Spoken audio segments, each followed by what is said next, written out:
calling this a political PR stunt by the administration and say those numbers are grossly exaggerated.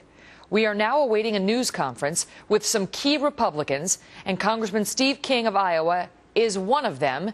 He joins us live with a preview, you might say, from Washington. Congressman, thank you so much for coming back on the program.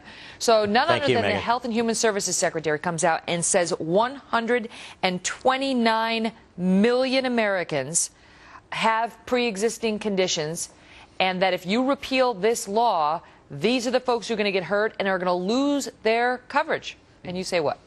Well, and if I look at the language more closely, it seems that she might have said that conditions that may be used to deny them coverage. I'd want to look down into these numbers. Surely they've had a long time to produce these numbers, Megan.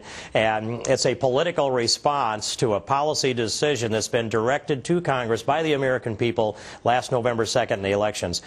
We must move forward and repeal Obamacare. The specious argument by throwing these numbers out here in the middle of this is designed to undermine the support for repeal. But we've looked through a lot of the Obama promises in the past, and a lot of them haven't held up. This is another one that will not hold up. But what will hold up is a vote to repeal in this debate today and the vote tomorrow. All right. So now, to the critics who say that this vote, which, you know, has been made priority number one by the Republicans in the House since they have taken over, to those who say that this is basically symbolic, you say what?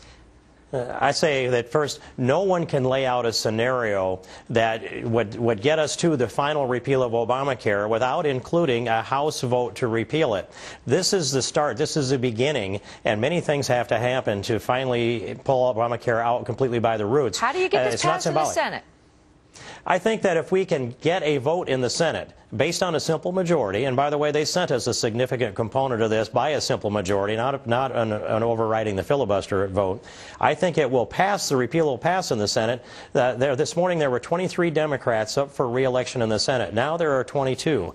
I think they'll be looking over their shoulder and seeing what happened to the Pelosi Democrats, and I think they'd vote to repeal. But the president would veto. I know that's what you're thinking, Megan. Yeah, that's step three.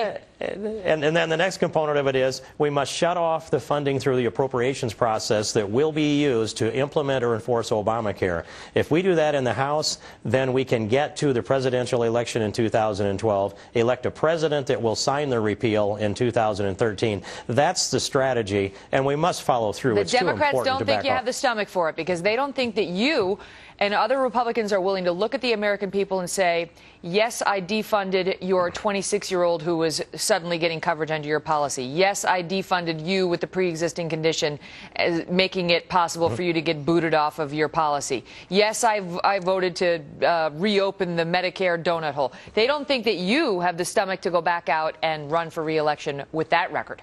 Well, Megan, I think they know that I do, but us as Republicans, they're wondering that. And so we shall see. We have to win this debate with the American people. But what starts on Thursday is the debate on the resolution that directs the committees to start down the path of replacement policy. And as they see that replacement policy emerge, they'll understand that some of these things that you mentioned can be done better by the states. Some can be done in a more constitutional fashion.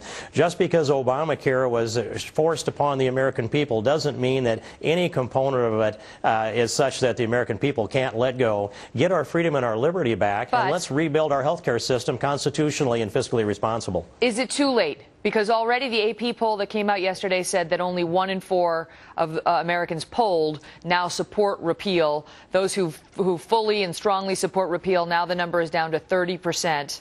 If you add sort of, lukewarm in favor of repeal, it gets bigger, but only 30% strongly support it. So is it too late? Has it already become sort of accepted by the American people? Well, I think if you look at the number of those who strongly support Obamacare itself, that's 20%.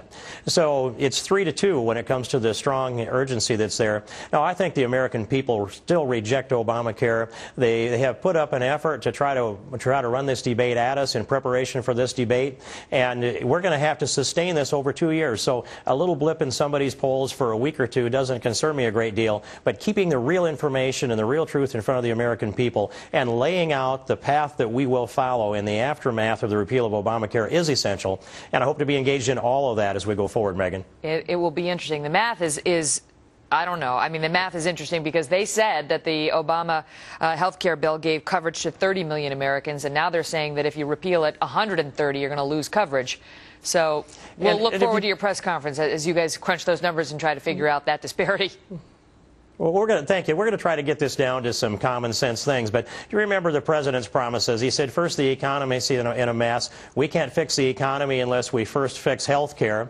The problem with health care is we spend too much money. That's still the president. So the solution is spend a lot more money.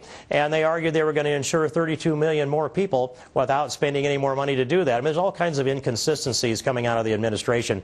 We're going to take this back to free market, doctor-patient relationship, the individual rights, constitutional foundation, and we can sell insurance across state lines, address the tort reform situation. It goes on and on, the good things that can be done when we get on the other side of the repeal, Megan. This is the moment that a lot of folks were wanting when they voted for Republicans back on November 2nd, and they will be seeing it play out live on Capitol Hill this week. Congressman Steve King of Iowa, thank you so much, sir. All the best. Thank you very much, Megan. And this story is getting a lot of reaction from our viewers. If you'd like to